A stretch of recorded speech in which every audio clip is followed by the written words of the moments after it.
Vince, thanks for joining us today. Oh, thank you for having me. So, you were part of one of the most dramatic events in recent American history. Now it's 10 years later. I mean, they made a movie about it, they've captured America's attention. 10 years later, when you think back on it, what stands out to you from that experience? What stays with you? I want to say what stays with me the most is that I was witness to an actual miracle. It's something you may not see every day if you're not per se in emergency services or in a field where will encounter scenarios such as the one I was in.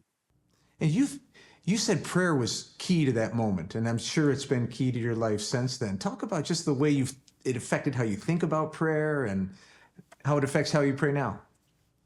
Well, I said a Hail Mary on the way out there, just because I know that was all I had, and that's all I could rely on. I mean, not saying I didn't have a good crew to rely on or other people around me.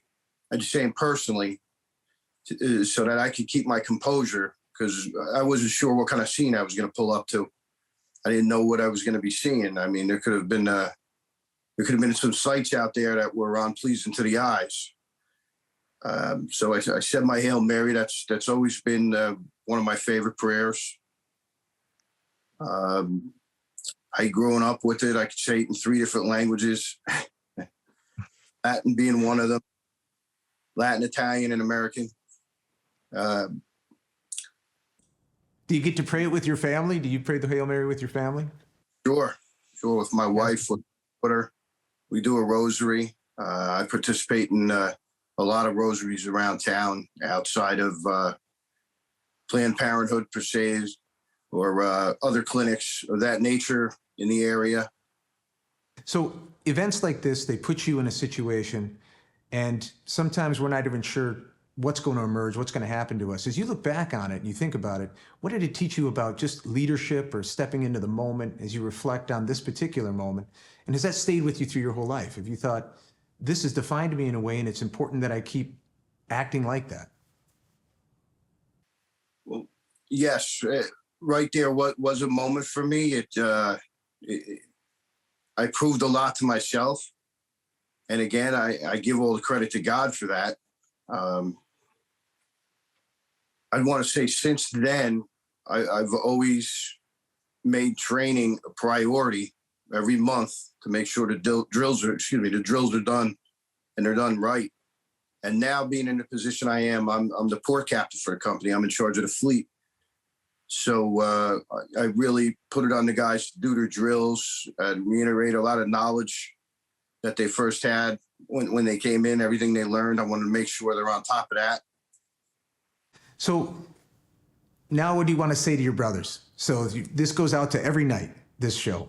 And whether it's from that experience or the last number of years of your life as a knight, as a father, as a dad, as a husband, what do you want to say to your brothers?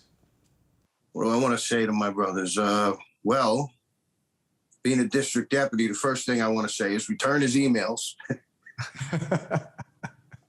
Number one, but most importantly, you have to pray. I mean, when you receive that rosary in the first degree or now in the cuff degree, and you're told to pray it often, carry it always, you should. You should. When you really take the time to reflect on the mysteries, I mean, there's nothing you can't do in your life without your faith. And I always tell people that I say, we were told, blessed is he who hasn't seen and believes. And I've always believed, but that day, I want to tell you, I saw God working through the hands of everyone out there. And yes, it strengthened my faith. I'm not going to lie. I mean, I've already believed, but I actually saw. And that's something, you really can't find too many words to describe it. Captain Lombardi, again, thank you for your time with us and thank you for your amazing story. You can find this episode and all episodes of Everyday Heroes by visiting kfc.org/heroes.